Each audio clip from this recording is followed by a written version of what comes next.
El hangar 7 de la Base Espacial Guadalupe nunca había estado tan silencioso. Los técnicos observaban las pantallas con una mezcla de alivio y perplejidad mientras la cápsula Quetzal 4 descendía lentamente del cielo nocturno mexicano. Después de 8 meses sin contacto, el comandante Alejandro Vega finalmente regresaba a casa. La misión había sido clasificada desde el inicio: explorar la anomalía detectada más allá de Plutón, una estructura que desafiaba toda lógica conocida y que emitía señales que ningún científico había logrado descifrar. Vega había sido elegido no solo por su experiencia, sino por su estabilidad psicológica excepcional. Era el hombre perfecto para enfrentar lo desconocido. El doctor Raúl Mendoza, director médico de la misión, fue el primero en acercarse a la cápsula cuando ésta tocó tierra. Sus manos temblaron ligeramente al abrir la escotilla, y lo que encontró lo tranquilizó instantáneamente. Alejandro estaba vivo, consciente, sonriendo con esa misma sonrisa que había despedido a su esposa Carmen 8 meses atrás. «Doctor Mendoza», murmuró Alejandro con voz ronca pero familiar. «¿Cuánto tiempo estuve fuera?» «8 meses, comandante. Bienvenido a casa». Los exámenes médicos iniciales fueron rutinarios. Presión arterial normal, reflejos intactos, funciones cognitivas aparentemente preservadas. Alejandro respondía todas las preguntas correctamente. Recordaba su infancia en Guadalajara, su entrenamiento, el rostro de su esposa, incluso pequeños detalles como el nombre de su perro, Benito. Todo parecía estar en orden, pero la doctora Elena Contreras, neuróloga del equipo, notó algo extraño durante la primera evaluación. Cuando le pidió a Alejandro que siguiera una luz con los ojos, hubo un retraso casi imperceptible, como si estuviera procesando la instrucción de manera diferente. Sus párpados parpadeaban en un patrón irregular que ella nunca había visto. «¿Se siente bien, comandante?», le preguntó. Alejandro la miró directamente a los ojos por primera vez desde su regreso. Fue entonces cuando Elena sintió algo que la hizo retroceder instintivamente. Los ojos de Alejandro eran los mismos ojos marrones que había documentado antes de la misión, pero había algo detrás de ellos, como si estuviera mirando a través de una ventana hacia un vacío profundo. «Me siento perfectamente, doctora», respondió él, pero su sonrisa se mantuvo un segundo más de lo necesario. Los siguientes días transcurrieron con aparente normalidad. Alejandro fue sometido a una serie de debriefings con los oficiales de la misión. Describió su viaje con detalles técnicos precisos: la trayectoria de vuelo, los sistemas de navegación, las lecturas de los instrumentos. Todo coincidía con los datos que habían recibido antes de perder contacto. Sin embargo, cuando se le preguntaba sobre la anomalía que había ido a investigar, Alejandro se quedaba extrañamente callado. No era que no respondiera, era que sus respuestas eran vacías, llenas de tecnicismos que no llevaban a ninguna parte. La estructura presentaba características geométricas no euclideas, decía con la misma entonación plana. Los sensores registraron fluctuaciones electromagnéticas dentro de parámetros esperados. No se detectaron signos de actividad orgánica. El coronel García, supervisor de la misión, intercambiaba miradas preocupadas con sus colegas. Alejandro sonaba como un manual técnico, no como el hombre apasionado que había partido en busca de respuestas sobre el mayor misterio de la humanidad. Fue Carmen, su esposa, quien notó los primeros signos realmente inquietantes. Cuando finalmente le permitieron llevarse a Alejandro a casa después de una semana de evaluaciones, ella esperaba que la familiaridad de su hogar lo ayudara a relajarse. Pero Alejandro caminaba por la casa como si fuera la primera vez que la veía. Se detenía frente a fotografías familiares durante minutos, inclinando la cabeza ligeramente como si estuviera estudiando artefactos de una civilización desconocida. Cuando Carmen le preguntaba qué miraba, él simplemente respondía «nada importante» y continuaba con esa sonrisa que ya no llegaba a sus ojos. La primera noche en casa, Carmen despertó sobresaltada. Alejandro estaba sentado en el borde de la cama, completamente inmóvil, mirando por la ventana hacia el jardín. No se había movido en horas. «Ale, ¿no puedes dormir?». Él giró la cabeza hacia ella con un movimiento demasiado fluido, demasiado preciso. «Dormir es innecesario», murmuró, y luego pareció darse cuenta de lo extraño de su respuesta. «Quiero decir, estoy bien, amor. Solo estaba pensando». Pero Carmen había escuchado claramente la primera respuesta, y la forma en que la había dicho, como si hubiera olvidado temporalmente cómo fingir ser humano. Los problemas técnicos comenzaron al día siguiente.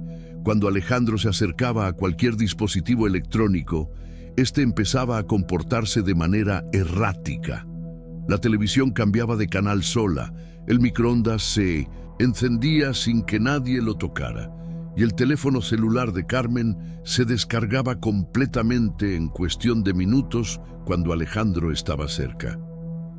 Al principio lo atribuyeron a una extraña coincidencia, tal vez algún tipo de radiación residual de la misión espacial. Pero los técnicos que vinieron a revisar la casa no encontraron ninguna lectura anormal, excepto por un detalle perturbador. Los aparatos funcionaban perfectamente cuando Alejandro no estaba presente.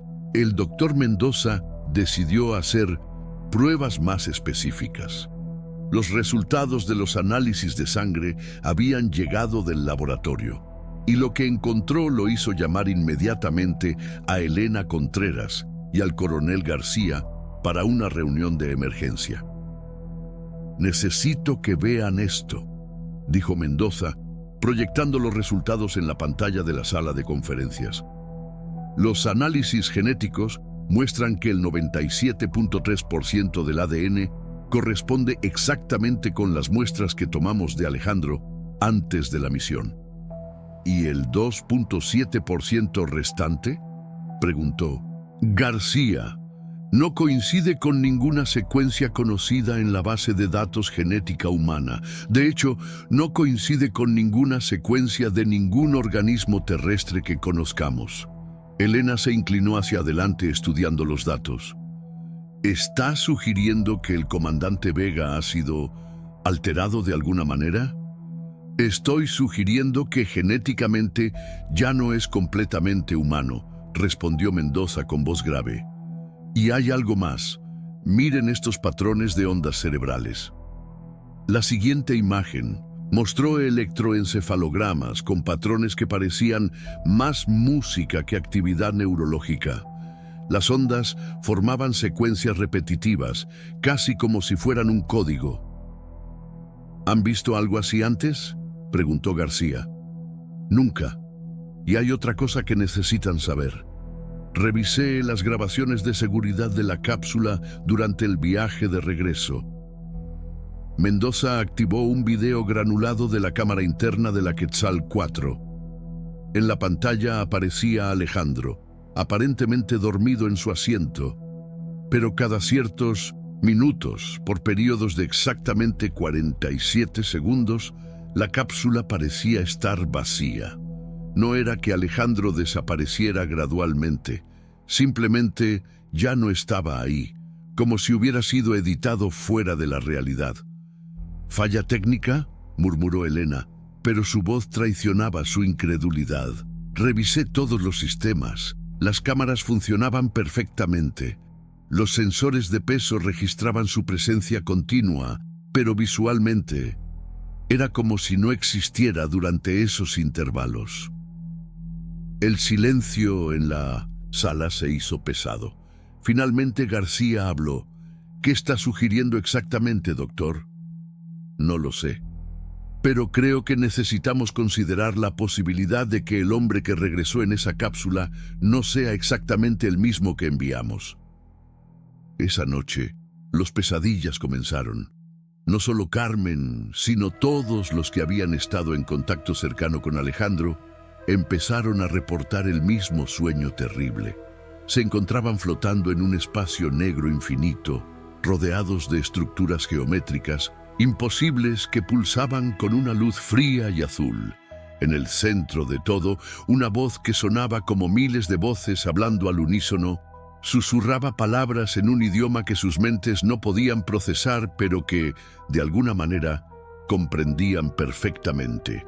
La voz hablaba de regreso, de preparación, de una puerta que había sido abierta. Y siempre, al final del sueño, veían el rostro de Alejandro, pero no era su rostro. Era algo que había aprendido a usar su rostro como máscara. Carmen despertó, gritando por tercera noche consecutiva. Encontró a Alejandro de pie, junto a su lado de la cama, observándola con esa mirada vacía que se había vuelto tan familiar. «¿Por qué gritas?», preguntó, pero su voz tenía una calidad extraña, como si viniera desde muy lejos. «Los sueños, Ale, los mismos sueños horribles cada noche». Alejandro inclinó la cabeza con ese movimiento demasiado preciso que había desarrollado. «Describe los sueños».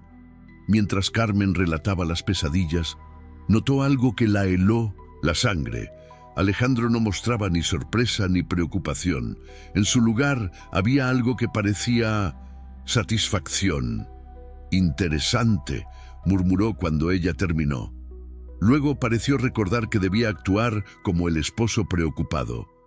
«Quiero decir, debe ser muy perturbador para ti, amor». Pero Carmen había visto esa expresión de satisfacción y supo con terror absoluto que Alejandro sabía exactamente por qué estaba teniendo esas pesadillas. Al día siguiente, Elena Contreras decidió hacer una prueba no autorizada.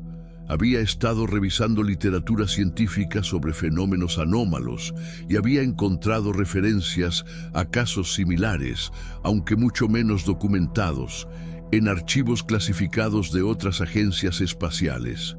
Siempre el mismo patrón: astronautas que regresaban diferentes. Preparó un experimento simple.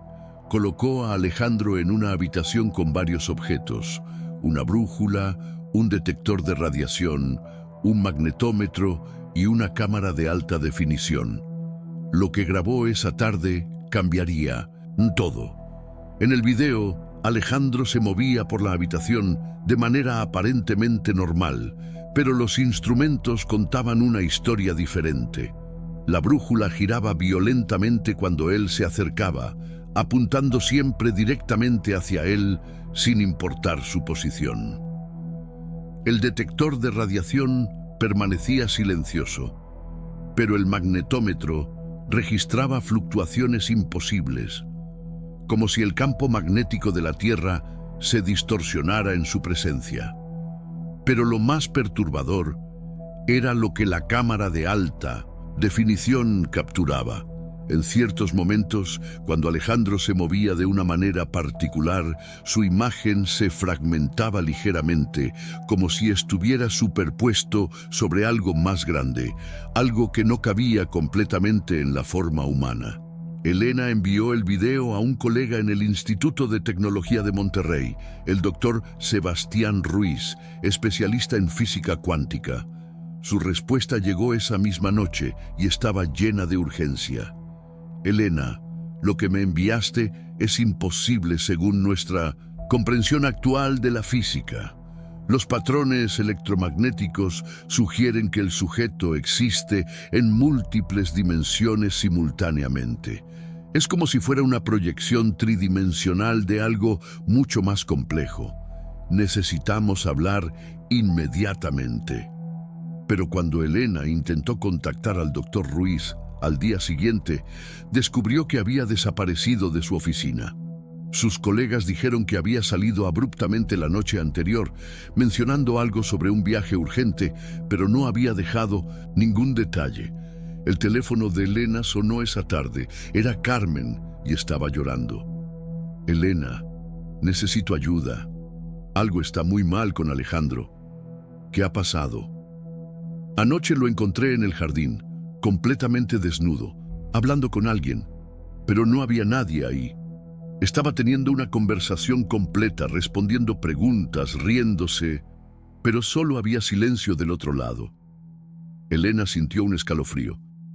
¿Qué hacía exactamente? Miraba hacia arriba, hacia el cielo, y hablaba como si estuviera en una videoconferencia.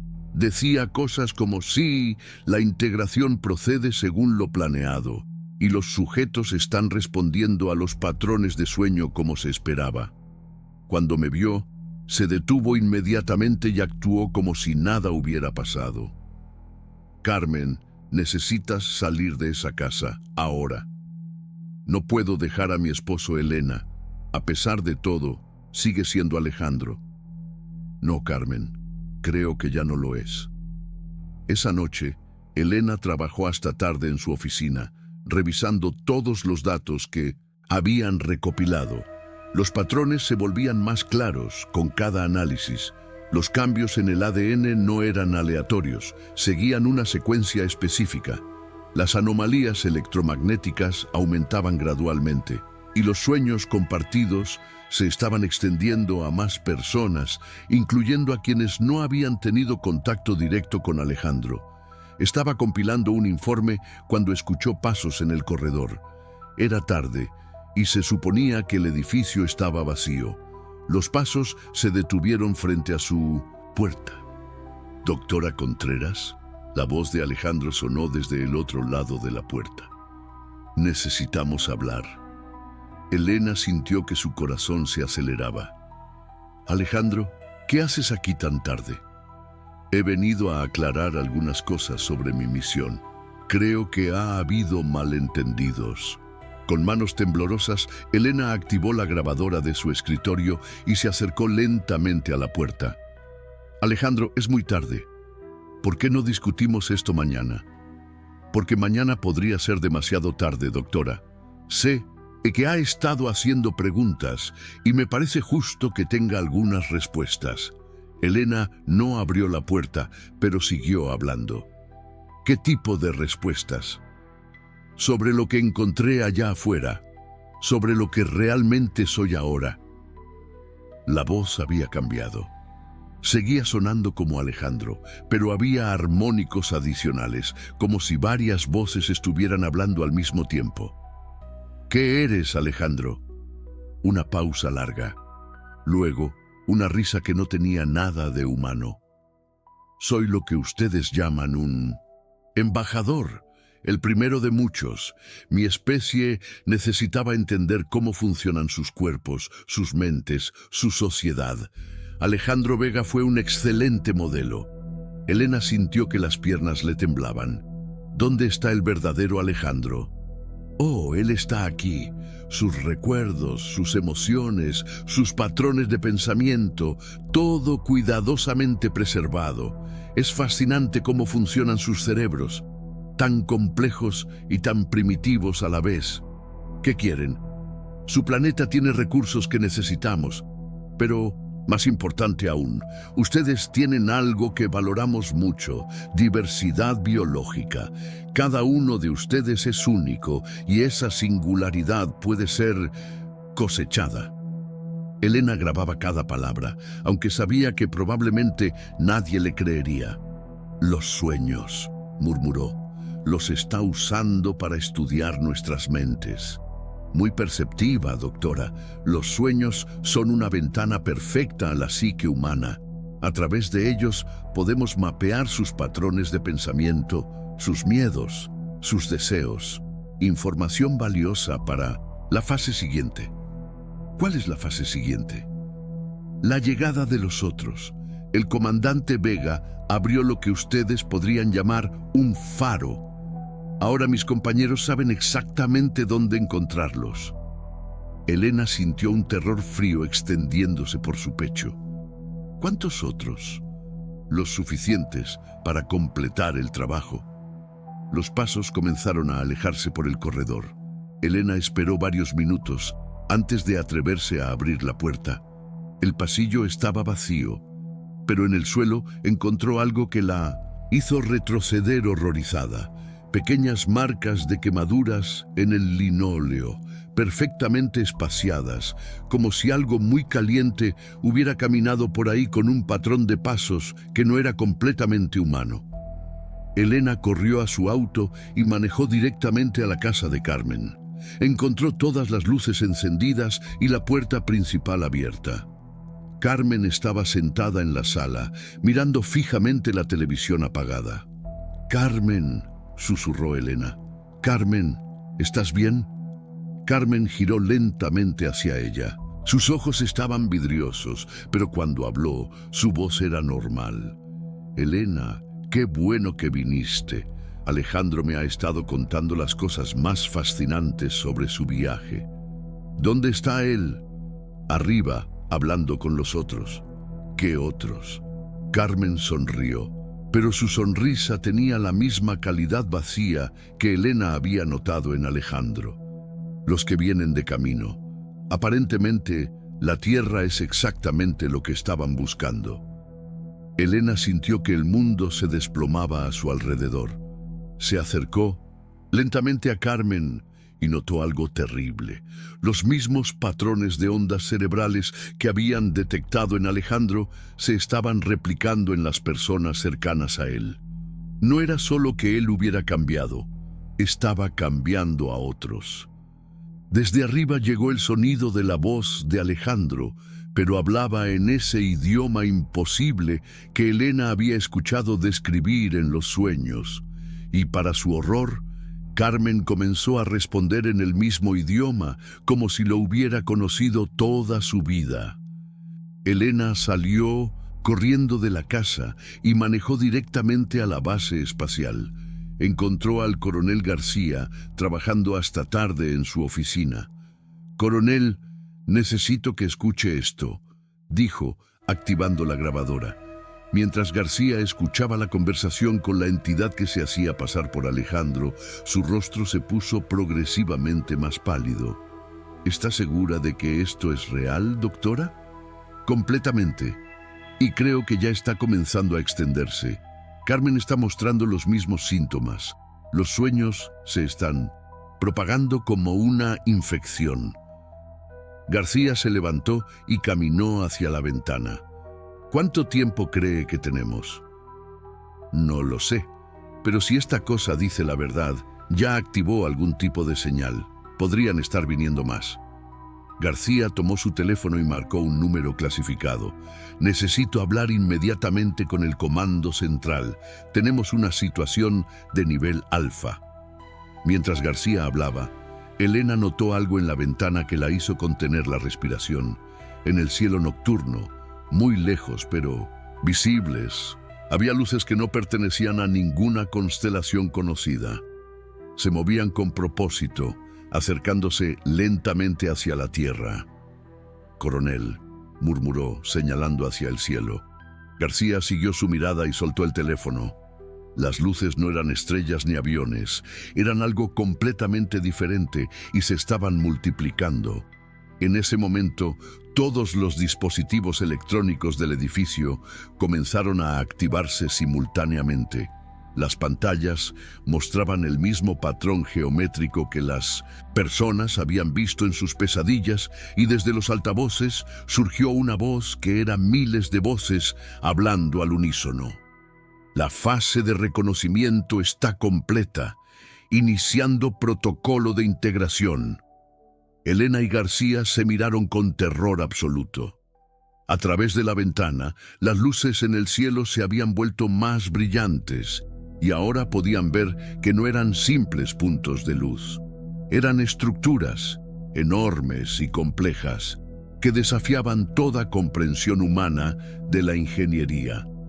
El teléfono de Elena sonó. Era un mensaje de texto de un número que no reconocía.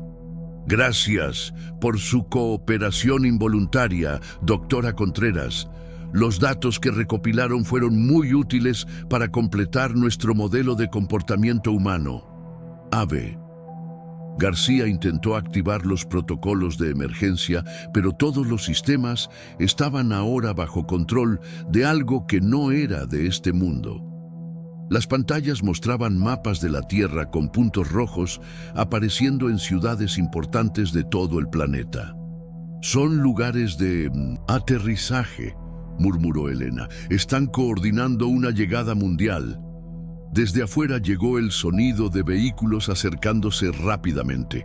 García miró por la ventana y vio algo que lo paralizó. Personas caminando hacia el edificio con movimientos idénticos, perfectamente sincronizados.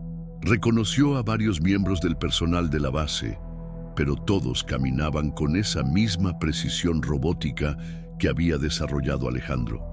«Están convirtiendo a todos», susurró García. Uno por uno. Elena corrió hacia su computadora y comenzó a redactar un mensaje desesperado. «Si alguien recibe esto, la misión Quetzal 4 ha resultado en una infiltración no humana. El comandante Vega ha sido reemplazado o controlado por una inteligencia extraterrestre. Están llegando más. Los sueños son reales. No confíen en nadie que haya estado en contacto cercano con los afectados. Busquen refugio y...» La electricidad se cortó. En la oscuridad, Elena escuchó los pasos perfectamente sincronizados de las personas convertidas acercándose por las escaleras.